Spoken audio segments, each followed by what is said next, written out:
I'm Lauren from Legends of S.H.I.E.L.D., a Marvel Universe fan show, part of the Gonna Geek Network, just like the show you're checking out now. Shows on the network are individually owned, and opinions expressed may not reflect others. Find other incredible geeky shows at GonnaGeekNetwork.com. Capes on the Couch podcast is for entertainment purposes only. Dr. Issues is a psychiatrist, but he is not your psychiatrist and does not have knowledge of your individual situation. For any personal mental health concerns, please consult your own healthcare providers. For medical emergencies, please call 911 or the designated number in your area immediately. Remember that you are not alone and help is out there.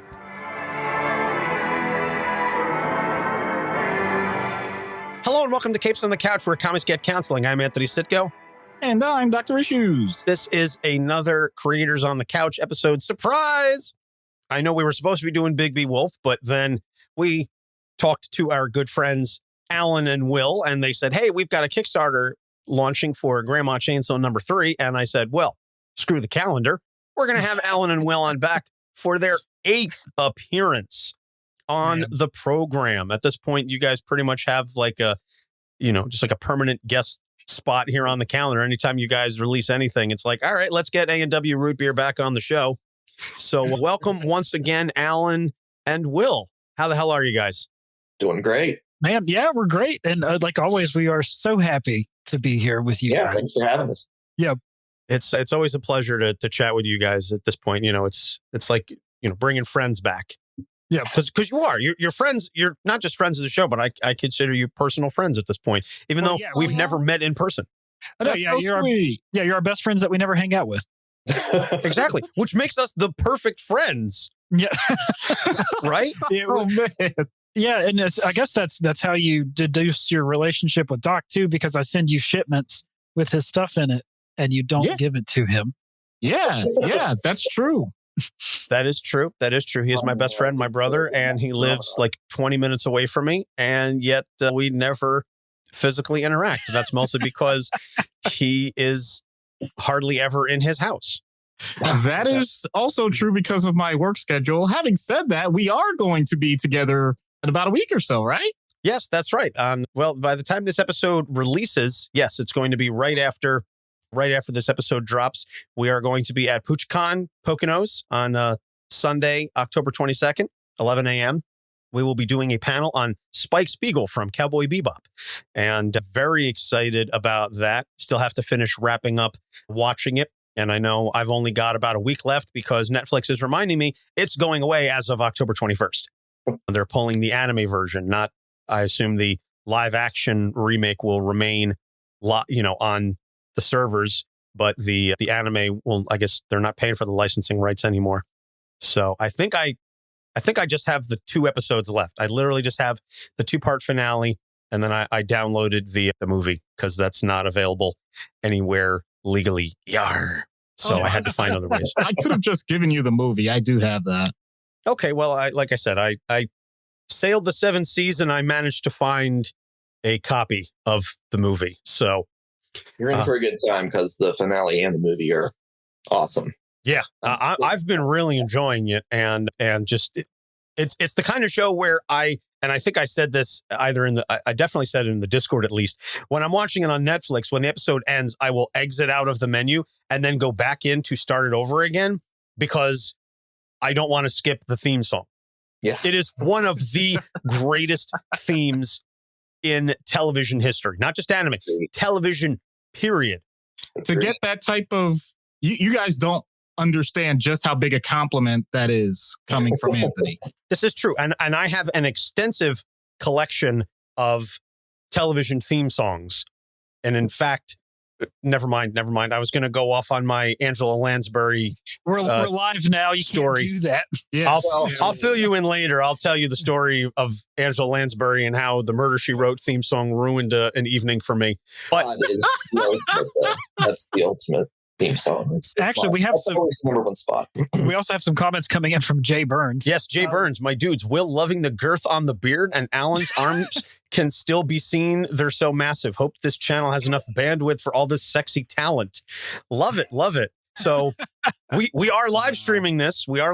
So we appreciate all the feedback from the folks checking us out on the YouTube channel. So if you're not already, obviously, if you're listening to this on the podcast release, it's already been recorded. But if you're not already subscribed, go ahead and subscribe to our YouTube channel, because we are going to be live streaming a little bit more frequently. And hopefully, once I get some things configured, we can also simultaneously live stream on the gonnageek.com website and get shared over there. Can I ask a question really quick? Sure. No questions. Save them till the end, Will. Yes, go ahead. Jay's comment, did he say like the girth on the beard? Because I could have sworn, like when I first heard that, it was like the girth on the weird. And the weird has expanded significantly as well. Yeah. No, it's the girth on the beard. Yeah. Just wanted to mention that. So we just had to mention that just for clarity's sake. Right. Just to clarify, the show is PG-13. We're talking about girth, expanding of girth. Boy. That's a whole other podcast, but also kind of on brand for an Alan and Will episode. So for everybody, I promise. So for the fans that haven't listened to the previous 7 times you folks have, you've been on, why don't you just give us a little rundown of who you are and why we've had you back as many times as we have? Will, do you want to start it? Well, I am Will Radford. I am the co-writer of Grandma Chainsaw and Hocus Hocus and Horus in Hell.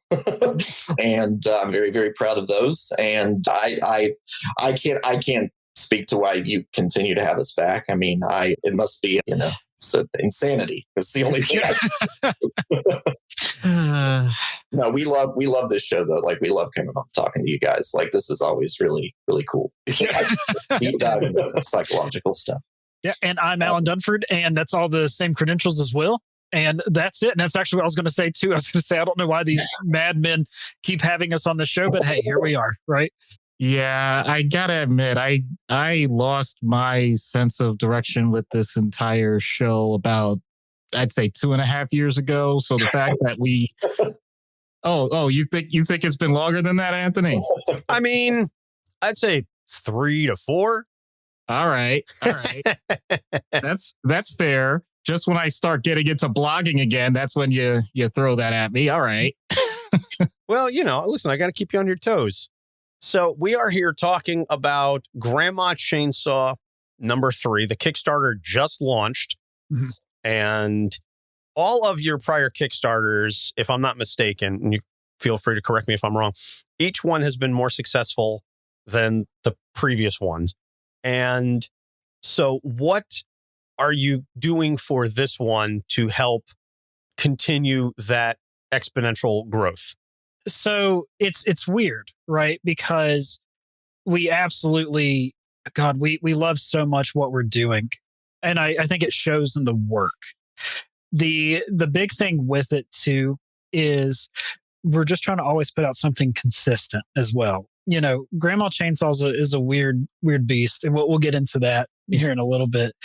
But we're just trying to tell the stories that we would want to read and to deliver the unexpected as much as possible. And I think that's stuff that we're trying to really brand ourselves with. And that is to expect the unexpected and just to be entertained and have fun, because we don't take ourselves too seriously. Even though we sit down and really try to plan everything out as much as we can, we're still cracking up and having fun while we're doing it. Yeah. And that's the most important thing to us. Yeah, for sure. I and I would just add that, in terms of the, giving people something that they might not expect, or, having that in mind for this particular issue, I feel like it really marries together the two things that we, brought into this, that this was founded on, which, we have these characters, we have this story and this humor, but we also have a lot of the slasher action that I feel like really comes to the surface in this issue. So it's a really nice 50-50 combo of those two things. Yeah, because I remember whenever we initially were working on Grandma Chainsaw with issue 1, we were afraid we didn't go hard enough. Oh, dude, issue 2. I'm sorry. I just because I remember, it's funny. I remember issue 2. We were just laughing so hard, and we were like, we have to stop it. We have to get out of this hallway. And I think we actually cut some stuff that we had for the hallway sequence, but we were just having too much fun writing. Yeah, and that's the thing, right? With Grandma Chainsaw 1, we really wanted a slow, methodical build. Mhm. And that was our purpose from the beginning. And then we are our own worst critics. So we were afraid, again, with that issue, we didn't go as balls to the wall as we could for Grandma 1. But we wanted to give up the suspense and the mystery, and then we still wanted the kills to pay off. But then once we hit Grandma 2, we're like, okay, cool, training wheels are off, let's rock. And then we were able to really just, no pun intended, cut loose. Right. Jay says now he's waiting for the done rad cut of Grandma Chainsaw. Yep. Oh, man. Nice. So Do a director's cut. there you go. I mean, listen, I've seen director's cuts of comics before, and maybe you could throw in some, scripts for undrawn things for like a trade paperback. If you do like a compilation, you'd throw like stuff in the back. Yeah. I see that. Well, we're going to get into that here in a second after we talk about Grandma 3. Oh, okay. All right. Yeah. Nice. Yeah, there's a lot we got to talk to you guys about. All right. Okay. Jumping the gun a little bit there, but so I was going to say, include our scripts for like ideas that I've pitched to you that you've just been like, no. Let's save that for later. I'll write like a treatment, several treatments for like the wackier, crazier. Nice. Well, I mean, fair enough, because I know in the past, I, for the sake of people that don't know my stance on this, I love everything that these guys have done. But also, when they announced the first Grandma Chainsaw, I've seen my share of horror stuff, and I pointed out, like, all right, let's see where this goes. All right, Texas Chainsaw Massacre vibe. All right, like, and I said the dumbest thing I could have said initially, which was like, all right, don't get me wrong, it fills the genre. Good on you guys. I don't know how this is any different, but that's okay.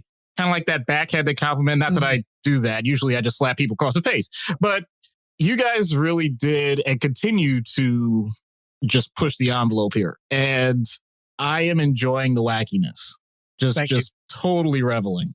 Thank you. Yeah. Thank you. Yeah, that's like the biggest compliment we could get, because Grandma 2, and obviously, of course, interested to hear your guys' thoughts. That was whenever we really decided, let's push and see what we can do. Not so much from a writing standpoint, but challenging the art team, right? Because, we sent these pages to Brian. So it's kind of hard to talk about this without spoiling too much, but I guess we do have to give the spoiler warning, right? People die in this book. It's crazy to think about, but it happens. And with the death scene for the couple that we did, that was something there that I think that at that point, Will, that was probably the hardest that we've ever laughed, was when we were writing that thing. Probably. Yeah. So, and then that's the thing too, Doc, like, to your point with just about everything, we're not trying to reinvent the wheel.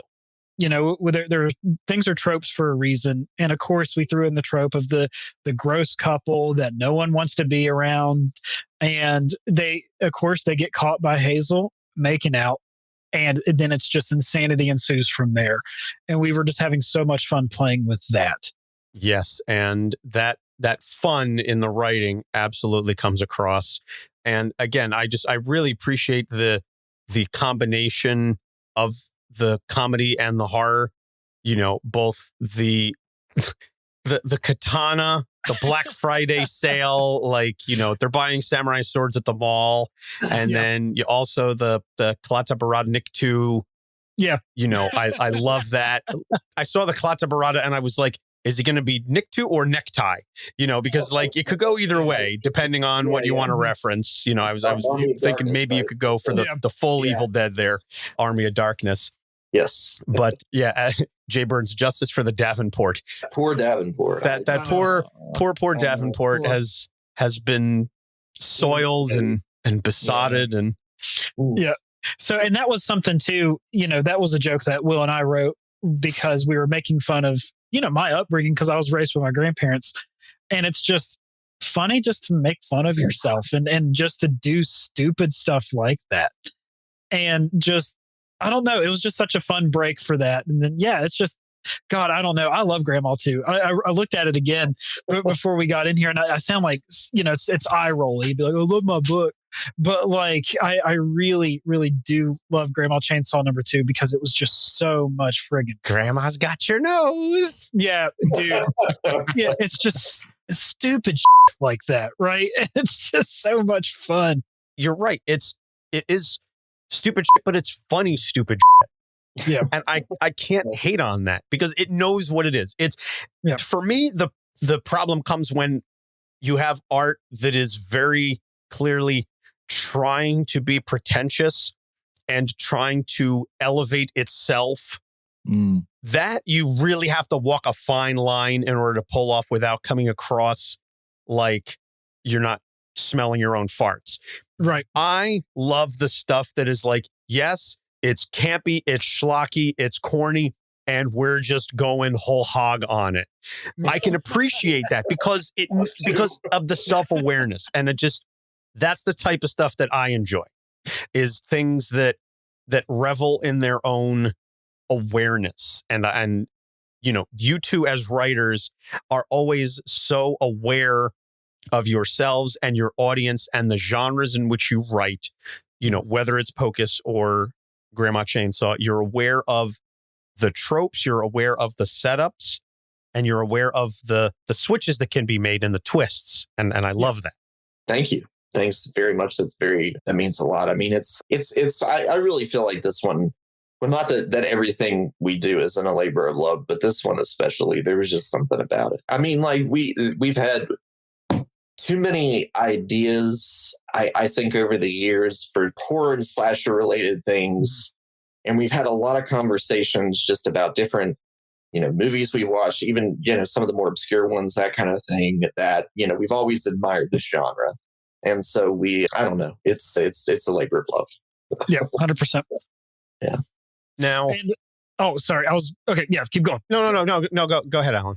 No, I was going to say, like, and the big thing too that we always try to drive home is we want our characters to be fun and memorable, whether you hate them because they are just so vulgar, volatile, annoying, however you want to look at it, or just because you think the character's great, then we've done our job, right?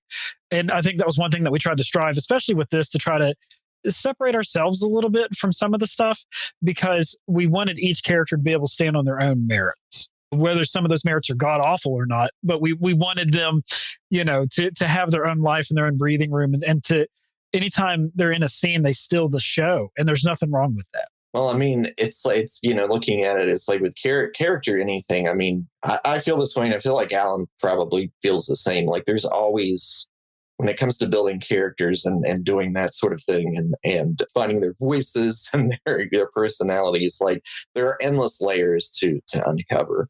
Plus, not to mention, when we sat down to write this thing, we had to do something. I mean, my God, we had a list of kills. We had talked about all these crazy, wacky, kills that we could do that fit into the story. I was gonna ask you guys, which came first, the kills or the characters? The kills. A lot of the kills. Yeah. Yeah, 100% the kills. Yeah. The Dead Squad and stuff like that. I mean, that was almost toward the end of it was, because we were like, well, it wasn't we were talking about murder somebody. Yeah. we have to have victims, so that's what happened. Yeah, because the big the Dead Squad was, whenever we were talking about it, we, again, Will was definitely the creative force behind the Dead Squad, because we didn't know what we were going to do with them, and then, or what characters we were going to make. And then Will was like, well, instead of just having the 4 people in the house, why don't we have like hunters come in or something? Right. They know that Hazel. Yeah, because Hazel's doing that. And I was like, well, that's really good. I was like, let's take it a step further. Right. Let's try to maybe make them like AV Club-esque type thing and all this stuff. And then that's when the ideas just kept flowing. Well, I mean, and let's be honest, I feel like if we had, made them hunters, they would have, or something like that, it would have ended up being like more one notes. Yeah. Or some of the jokes may have been a little off-putting, like we're making fun of Appalachians, and there are plenty of great Appalachians and hunters that I know, Yeah. I mean, it's like, but like so the idea, I think, was to develop a cast of characters that no one would miss. Like at the end of the day, like entertaining to sort of follow, but at the same time, it's like, oh, okay, good, that's another one. This is the opposite question that people usually ask. Who's a character that after you created them, you said, oh boy, we're definitely keeping them in, but I wish we didn't have to. Alan? Who would that character be? Probably Fury Chan. Yeah. Yeah, whenever we were making Fury Chan, he's the leader of the Dead Squad. He's a nightmare. Like, just on so many levels, right? Mm-hmm. God. It's that one for sure. Yeah. All right. And Jay points out Fury Chan will be the most iconic douche in the history of comics. I love / hate him so much. There you go. I don't know what Anthony's opinion. I am absolutely agreeing. I think it's unanimous. Oh, absolutely. I think I mentioned this before. Like, I went to college with a guy not too dissimilar from Fury Chan. Like, yeah, I think we've all known a yes. Right? He lived down the hall from me. He had hygiene issues. He was, very much a neckbeard. Just, yeah. Yeah. So pivoting a little bit from the funny to the not necessarily, kind of serious. So much of the humor and what we love about the book obviously stems from the artwork. Talking not just about the penciling by Brian, but also the colors that were done so phenomenally by Jasen Smith. And when I saw recently that Jasen had unexpectedly passed away, I immediately texted Alan, to offer my condolences, to Alan and Will and to pass along, obviously, to the family and friends. We actually had an opportunity to talk to Jasen back for the Grandma Chainsaw 1 episode. He joined us. Mm-hmm. So that was, just a real pleasure to chat with him and get some insight into his mindset and his technique and everything like that. And, I feel just, it's incredibly tragic loss, someone who's basically like our contemporary age-wise. I mean, that alone is scary to hear that. Yeah, for sure. But his impact on the books, and this is like less of a question, just kind of more of like a general discussion, just his impact on the books, especially in a horror book, because obviously you need those bright splashes of color. You need the blood. It's got to pop off the page. And he did that so well. Yeah. And, it's just like I said, just a real tragic loss. Jasen will be sorely missed. Such a talented, funny guy. Yeah. Yeah. Alan and Will, just give us some of your thoughts and memories of working with Jasen. Yeah. Jasen's fantastic. I talk to Jasen probably about every day. And, you can't help but become friends with the people that you're working with. Brian and I, we're close. Dave, we're close with him too. And it boils down to like, it's such a beautiful thing to be able to create stuff with people, but also enjoy working with these people. Right.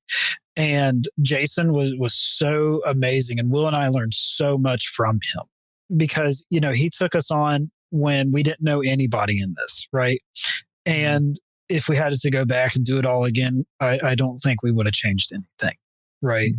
And yeah, man, he, again, just such a good light. And nothing can ever put that out. And his work will definitely carry on. Right. Yeah, I think just really quick, you said something so valuable. You said that we learned a lot from him. A comic book can look like a 70s horror movie.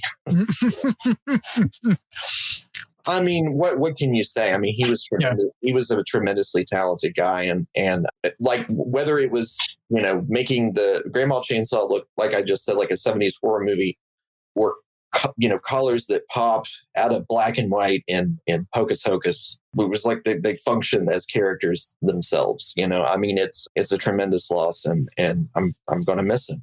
Yeah, yeah, he was endlessly talented. Yeah, sure. That's something that, and I apologize for getting too deep or philosophical about this, but the idea that something you create, something that you're a part of that outlasts your actual physical existence on this earth. That is one of the best things I think humanity is capable of. And I greatly appreciate anybody that is willing to put the obvious effort and time into what he did. And I know there's more to him than that, but that just speaks so well that the people here that are talking about him right now, I mean, I remember, and I'll admit I didn't have that much of a chance to go beyond that, but that means that every single time I look at a panel, I read one of these things over and over again, and my daughter, thankfully, she loves this, and she, I'm serious, she opens it up and just says, "Oh man, this is so cool," and I can point out, and I said, "Well, you gotta." You have a great opportunity for a person that's not with us anymore to show their trade, to show their craft, and just how amazing it was. So, and that's why obviously it was, we didn't even need to discuss it or anything, but obviously the campaign for Grandma 3 is dedicated to Jasen's memory and all the work that he's done for us. We were in production on this whenever Jasen did pass away. And, a huge shout out for stepping in. And, I don't want to say the word, taking over for Jasen, because that's not what she's doing. She came in because, and this is what's so beautiful about this community, because, once it kind of caught wind that, Jasen was no longer with us, we had so many people reaching out, offering their talents and just saying, "Hey, do you guys need anything at all?" And it wasn't done in like a gross, malicious, like, "Hey, you guys, I'm trying to move in now," or whatever. It was like, people that we've talked to throughout the years doing this stuff who reached out to us and they genuinely wanted to help, right? We're ingrained in the community. We try to always, people, it's no secret about what we're doing, what we have coming up, right? Because we love talking about it. We're so excited. And yeah, Carrie stepped up and she followed what Jasen was doing as closely as she could, and we could not be more thankful for her for really coming in, and she has been such a great positive light through all of this too. Well, that kind of answers one of the questions I was going to ask was, knowing that Carrie was on book number 3, I was going to ask, how you ended up hooking up with her. And I know that, Alan, you had mentioned to me just in a text that, some of the work that Jasen had done already on the book is going to be kind of included as like a little bonus. Yeah, we're going to put it in the back of the book. Jasen, he, and it's kind of sad to see it this way, right? Because we all have a Google Drive folder that we all share everything in. And Jasen was freeing up space on his Google Drive at that time. So he deleted his hard file, but luckily Dave already lettered page 1 and 2 that he did. So we're going to put that in the back of the book with a little, dedication to him. And yeah, it's just, again, it's a sad thing, but like Doc said, it's beautiful that we were able to have him when we did, and we were so lucky and fortunate to have him. Joey in the live chat says, Carrie highlights all the best things about Jasen's work. It was very cool to see them side by side. Yeah. Yeah, that definitely can't be an easy thing for Carrie to come in and right. Fill those shoes, so to speak, or as you said, not take over, but succeed. Pick up the pen, stylus. Pick up the style. Yeah. The stylus, as it were. That's definitely not an easy task. So, I feel like this also kind of gives us an opportunity to talk about grief within the confines of the story, because obviously we're dealing, we're talking about death in a very real sense here, but we're also talking about death in, within the story. And moving forward into issue 3, we see the characters really coming to terms with the situation that they're in and their own mortality, such as it is, having seen, just a handful of the preview pages from issue 3, the characters, like episode 3, doesn't it? Dealing with the tenuousness of their situation and how fragile everything is, and trying to figure out what is the best path moving forward to get out of this, to survive. I know so much of this was written before everything happened with Jasen, but how much thought was put into any of, addressing the mental state that the characters are in? Understanding, obviously, that you can't get too bogged down in the headiness of it all, but are there opportunities in the stories, without too much spoiler, for the characters to kind of take a beat and assess things. Just seeing as we are a mental health show, I just kind of want to take that opportunity to address that. Will, can I start with the question here? And then, because the beginning of issue 3 was Will's idea, and it worked out great. So what we decided to do with that was we wanted our 2 main characters, the twins, Hayden and Gabby, to really kind of come to terms with their being confined and witnessing all this stuff, and this horrible thing happens to their loved ones. Just, because the whole story of Grandma Chainsaw takes place in a night. So whenever we end with issue 4, it's all just been one evening, right? So we wanted them to come to terms with their loss, and we always wanted to set it up with the juxtaposition of how the Dead Squad handles loss, and it's totally different. And we wanted that because it humanizes our main characters a little more than it does with the Dead Squad. So, and that's why, it was so important at the beginning of this issue for Hayden and Gabby to kind of like have a weird form of survivor's guilt. And the things in the house are really playing on that, right? And it was something that, like I said, Will had at the beginning. So Will, go ahead. Well, I mean, the idea just kind of came from adding some more depth to the characters and keeping people interested on that level. Also connecting to the fact that even in a crazy, wild slasher, I mean, if these characters are even remotely 3-dimensional, this is going to affect them, having lost the 2 people that mean the most to them in the entire world. And, I mean, you kind of want to do something with that as opposed to just having, the general shock of that, which, it gave us an opportunity to develop, or maybe I should say examine like some of the flaws or not even flaws, but depth of these 2 characters just a little bit more in that moment. You're dealing with limited space in comic books to do that. But I mean, that was kind of the idea for me. And when I was talking to Alan about it, I was like, let's sort of have this moment, drop it in there kind of just so we can keep the interest in the characters up, the empathy there, et cetera, et cetera. We don't have to make it super long, and then we can balance it out with the rest of the stuff that we needed to do. Right. And again, so Hayden and Gabby, they're obviously feeling because they lost their loved ones, right?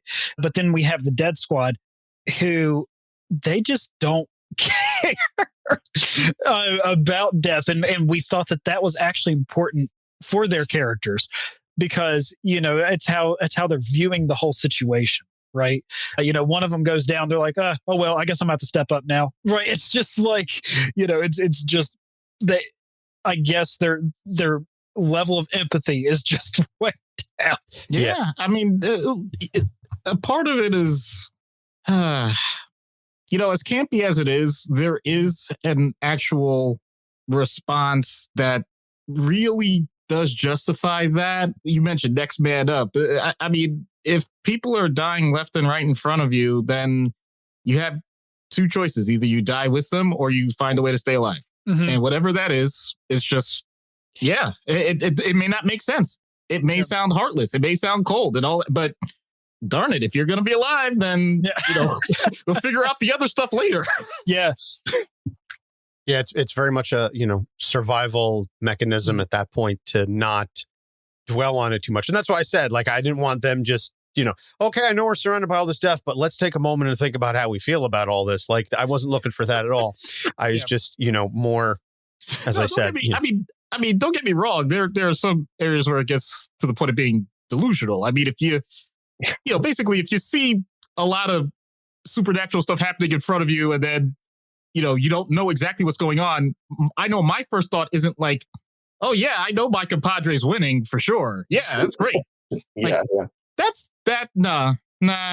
I mean, that was just my idea behind it. It's kind of like, we know, again, we're self-aware. We know that it's horror. We know it's slasher and that it's fun. But, we kind of just wanted to have that moment that, you want to call it, you want to cover like the whole spectrum of things. And there are a lot of slasher movies that have those moments, sometimes to a fault, sometimes too many of those moments, and it's just weird. Yep. That does occur. But that was my idea behind it. Is additionally, you have that establishing, the terror of all of this. It's like, oh, okay, well, this is an extra emotional dimension to, our monster/monsters. So it just hit too many marks not to have that moment there. But if, the readers and fans feel like it genuinely and authentically addresses grief in that brief moment, then I'd say that's a good thing. I'd say we did our job as writers, hopefully. And then the other part as writers too, that Will and we were really working on with this issue was, because this is our first mini series. And it was, how do we tell? Because once we drop a pretty big bomb on the last page of issue 3 for what sets up everything for Grandma Chainsaw number 4, the finale. And it was really, how do we tell this wild story in 4 pages? Or 4 pages, I'm sorry, 4 issues, and I think that we were definitely on the right track. And with how everything has gone with it, it has been so much fun. And we are both so sad to see this thing end.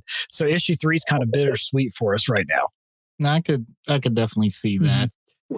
One other thing about this, and this speaks much more to the genre and not so much to your particular books, but the idea that, at least in my mind, as I'm reading through, I got this more in issue 2 than the start of 3. I'm like, this is incredible how much in my thought process, I'm like, I'd be completely hopeless because, or in a lot of despair, because it is so incredibly obvious they are out of their league. Yeah. Like, this isn't even close. We're not talking about people that are finding resolve and creative ways to make it work and all that. No, this is pathetic. Yeah, it definitely kind of raises the question of why these people would choose to take this path in the first place that led them to this point. Mm-hmm.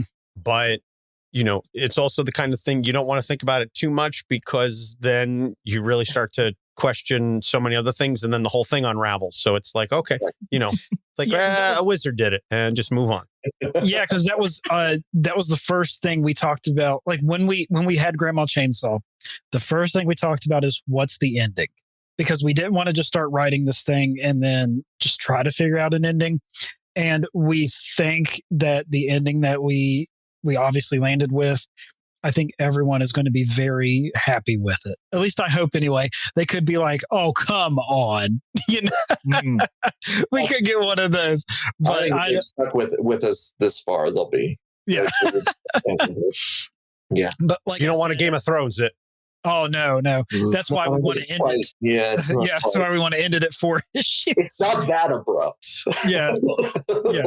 Yeah. Like I said, at the end of issue 3, this was the thing we're so excited to get. We've been, I think, more excited just for the end of issue 3 to get to, because that way it's really dropping heavy on what's going on. And it's, we're really, really happy with it. And again, this book has been such a fun ride. And I think one of my favorite things about this book is seeing all the covers that we get for it, because the variant covers are always so much fun to see people's take on their version of Hazel and stuff like that. So yeah, it's been, God, it's just, I don't know. I just love the series. It's just so much fun. It absolutely is. And like I said, it comes across like, I got the blood metal cover for number 3 because I was looking at everything and I was like, ooh, I got to get that. So you already got the money. Like it's already been back. As of this recording, you're already, $1,300 over your goal with 2 weeks to go. Jay says, then when demand gets high, you could do Over the River, Tales from Hazel's House, or Through the Woods Back to Grandma's. How long has Hazel been at this? I'm going to have to do fanfic, aren't I? Yes, you are, Jay. Nice. And that's one thing, Will and I haven't been shy about talking about this either. There will be 3 versions of Grandma Chainsaw number 4 whenever we go to launch that, because It's going to have those fancy buzzwords that Kickstarter backers love, like the ones who haven't backed the series yet, because it's going to be Grandma Chainsaw 1-4 finale and trade. So we're going to have, normal Grandma Chainsaw number 4 and 3 variant covers, just like you would expect. We're going to have our completed trade paperback of this, and then we're going to have a special edition hardback called the Golden Girl Edition. So we're going to have a lot of fun with this thing. Yeah, it's actually called the Golden Gore Edition, but how we make it is going to be really cool. So yeah, we're just so excited just to have this thing in our hands too, and just to kind of see where it goes. But yeah, so that's going to be the campaign for number 4, because that will be our next project. So it's looking like it's going to be Grandma 3, Grandma 4, Horus, and then Pocus 6 is going to be coming out. So we're just, God, we got a lot of stuff cooking, and we're really excited for all of it. Nice. Very, very excited to see number 4, and then obviously more Horus, and then getting back into the Pocus universe. And then I know when we had spoken previously, you guys had mentioned a couple other projects that you were working on completely unrelated to those. Where are some of those, the Sunday murders or something about that? One Sunday afternoon. One Sunday afternoon. Yep. Yes. And then the other one's Deacon Dan's famous chili. So yeah, we're obviously, those are still in the storyboard phase, just because we don't want to divert too much, because we know we just need to finish Grandma. Like, we have people asking us for Pocus 6. We hear you, we see you, we feel you, we love you. We want to release Pocus 6 too. But it's one of those, we're so close to wrapping up Grandma Chainsaw that we just can't stop, right? Yeah, I feel like, just to stay, on target, some of the other ones are still in the note-taking phase. I have a notepad on Deacon Dan. Yeah. Some ideas. Alan and I have talked about those, and I think most of them are making the cut. Yeah. Yeah, about everything of Deacon Dan's making the cut, because I don't think there are any in there that are too outrageous. Yeah. For a comic with the name Deacon Dan's famous chili. Yeah. Yeah, that's a fun one. That's in the I would say note-taking phase. One Sunday afternoon is a little bit more elaborate, and that one, from where we decided a lot, but we want it. That's one that's strictly serious. Yeah. So we want to get it right. Yeah, it's serious, and it's just going to be a one shot. So we want to make sure we get it right out of the gate, and then this is the story we want to tell. All right. So the Kickstarter is live. As I said, you've already, backed your goals. You've already reached your goals. So now at this point, you're kind of going for some of your stretch goals. Mm-hmm. What are some of the interesting add-ons and other unlockables that you have for this one? Obviously, the variant covers, and all the time, every time previously you've been on, that you want to give folks the opportunity to catch up if this is their first exposure to the book. You want to give them the chance to catch up on everything else that you guys have done. But what else, what kind of other fun things do you have? Like I said, like the Dead Squad shirt that I'm rocking right now. Oh, and it looks so good on you. It does. Well, it's black and red. It's my favorite colors, literally. Audio listeners, you're missing out. And I bet Doc will look even really good in his, if he had one. I do. It's just that Anthony loves it so much. He's hoarding it. You're going to get it next weekend. Shut your yap. You'll get it then. Quit your bitching. Yeah. So for this one, we followed a pretty simple method. Just keep it simple, stupid on this one, right? We have the variant covers on there. Obviously, if you've missed any one of our campaigns, we try to treat this as a digital store, so you can back anything that you may have missed. The other thing too that was, and I hate talking about this because it's already gone, you can be drawn into the book. We only had 4 of them available, and they went day 1. So that was pretty cool to see. Yeah. So survival, obviously not guaranteed with that one, because I don't want to survive. Well, you're not going to. I paid specifically because, God damn it, I want to die. I want to be a victim. I don't want to be somebody who survives this. That. There's no fun in that. Oh, man. So that was something fun we did. And we obviously won't be able to tell the backers exactly what it is, because it's a pretty big spoiler. So It's going to happen toward the end of issue 4. So just be on the lookout for that. Well, obviously, when it comes closer to time, we'll send everyone high res cuts of it. But yeah, you'll be in there. You'll be in issue 4, whether you want to be or not. But yeah, so that was something fun that we did. But yeah, like I said, this one was more so a keep it simple. Joey Galvez was huge in thinking of the Fright Nights card, or the Fright Flicks cards. I'm sorry. The homage to the 1980s one that had, like, the slashers, Freddy Krueger, stuff like that on there. So we have those with Hazel on there. And then we have a couple more coming up as stretch goals. Obviously, it wouldn't be one of our campaigns if we didn't have a Stephanie Mooney print. So we got that on there as well. And then something that we've been really liking is keychains. We just think that they're just fun to offer. And then you can show your support on the go. But yeah, so whenever we get to issue 4, though, it's going to be a big campaign, just because we're going to have a lot of stuff that we're offering, because it's one of those, we may as well go big, right? It's the final issue of Grandma Chainsaw, right? So we want it to be fun. We want the campaign to be cool, enticing. And again, some people who do back crowdfunding, if they don't know who we are, they may not want to back single issue stuff, because you do take a risk with crowdfunding sometimes. It's like, will the creators finish it? Will they do this? What will happen? How long will I have to wait? Right? So then whenever you get to your trade, that's when people are like, oh, okay, cool, I can get the whole thing together now. So that was kind of our thought process with everything just included in all together. So that way we don't have a separate campaign for it and everything like that. Awesome. And we got some comments in the chat. Joey wants a shirt that says, I survived Deacon Dan's famous chili cook-off. Yeah. And Jay Burns is jealous of the Dead Squad shirt. So awesome. Glad to rep it. It's funny because it was sitting on the desk next to me as I was getting ready, because I was wearing just like a white undershirt, and I was like, oh, that's just it's gonna look terrible, like way too bright on the live stream and everything like that. I was like, let me get something. Oh, what do you know? How convenient. Yeah, you guys got the Eat, Slay, Love shirts as well, didn't you? Yes. Okay, cool. Yeah, I thought you did too. Yeah, God, I love those shirts. Yep, and I got the apron. I got the Grandma Chainsaw apron. Oh my God! See, that's the thing. I love them, and yet because of the type of work I do, I'm usually wearing like traditional button-down shirts, so I wear them underneath what I'm wearing to work. But and that's exactly. And so some staff members in between patients or whatever, I'm like, hey, check this out. And then it's like, why is Doc taking his shirt off in the hallway? Like, don't worry about it. Hey, let me pull you into my office here, and as I unbutton my shirt, it's like, okay, there, Matt Lauer, like, take it easy. Look, I've been in some horror movie-esque situations. As a matter of fact, and for once, I'm going to be the one that goes on a complete tangent. I actually had a gentleman. I was supposed to do his initial psychiatric evaluation, and let's just say his mood was all over the place, and he had some very intimate thoughts. Okay. And my first tip-off should have been when he said, oh, you are such a handsome doctor. And but I mean, hey, facts are facts.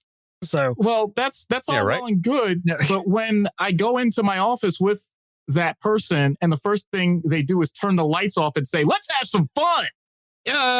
Yeah, that's a bad sign. So I just immediately turned the lights. Oh, I immediately turned them back on and said, thank you for this evaluation, because I think that's all we need. So, turn them off.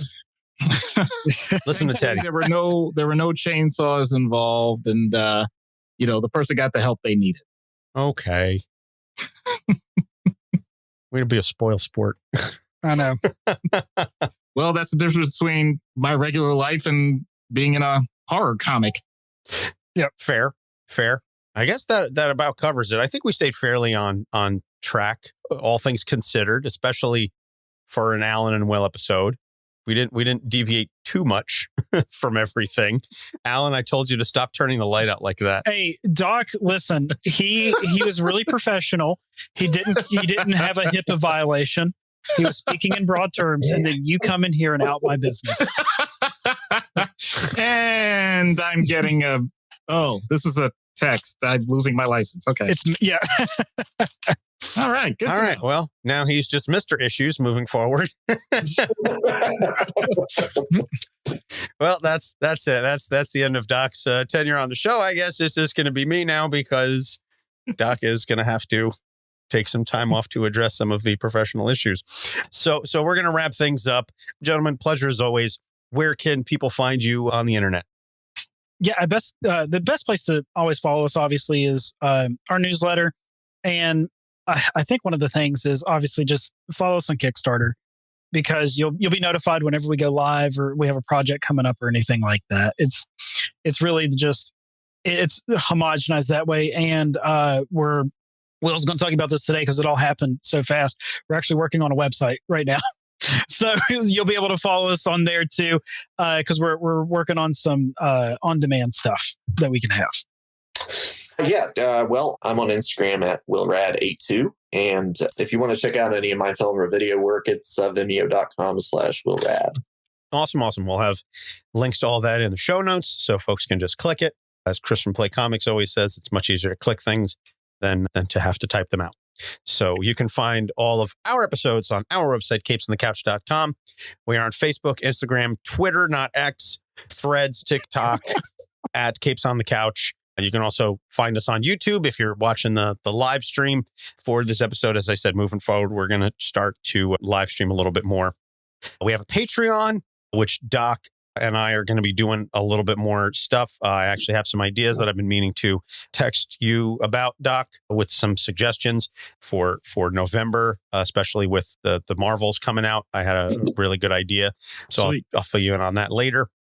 But you can unlock additional content, early access, all kinds of exclusive stuff there. So you can head on over to patreon.com/capesonthecouch and subscribe. It's $1, $3, or $5. Just helps keep the lights on the show and helps us continuing to create the awesome content that we hope that you love and expect from us. So that's going to wrap it up for this episode. In 2 weeks, we will be doing Bigby Wolf from Fables. As I said, that was supposed to be this week, but then Alan texted me and was like, hey, Kickstarter's live. I said, well, let's clear the schedule and get this done. And hopefully in 2 weeks, this cough will be gone, so I can stop dealing with this and I can stop sounding like my grandmother. May she rest in peace. Well, I mean, that's really on the nose, isn't it? It is, not with a chainsaw, but just, with the smoking. She had that smoker's laugh where she was like, that come here. the hacking, whereas, you have to expect her to be like, what a bingo call. Beneath, did they call number? Did they call B9?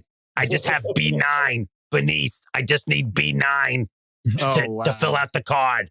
Beneath? We were so close, man. We were so close to actually staying on target the entire time. You know what the most amazing thing is just now? I've never seen this before, but on YouTube, your viewership just dropped to negative. I don't know how that happened. I didn't know that was possible, but woohoo! Listen, if anybody's going to do it, it's going to be us. So yeah, I'll take the win. We somehow have broken the algorithm to the point that they will. We owe them views now. Yeah, they will subtract people from this planet if they decide to watch us. What's that about Al Gore's rhythm? Like, I'm super cereal. It's Man Bear Pig. Oh. He's half man, half bear, half pig. I'm super cereal, you guys. All right. Thank you, Alan and Will. My friends, as always, it's a pleasure to have you on, and looking forward to bringing you back on for Grandma Chainsaw 4. Just text me when it's ready, and we'll clear a path for you. Awesome. Hey, thank you, everyone, for watching, too. Appreciate you guys coming out. Appreciate everybody on the live stream. Check us out. As I said, capesonthecouch.com. We're also proud members of the Gonna Geek Network. Go to gonnageek.com and find all the awesome shows available there. For Doc Issues, I'm Anthony Sitko. Thanks for listening. We'll see you in 2 weeks. We're still live. You gotta hit the button. I know. I was just giving a second. You gotta hit the button. Capes on the Couch podcast is for entertainment purposes only. Dr. Issues is a psychiatrist, but he is not your psychiatrist and does not have knowledge of your individual situation. For any personal mental health concerns, please consult your own healthcare providers. For medical emergencies, please call 911 or the designated number in your area immediately. Remember that you are not alone and help is out there.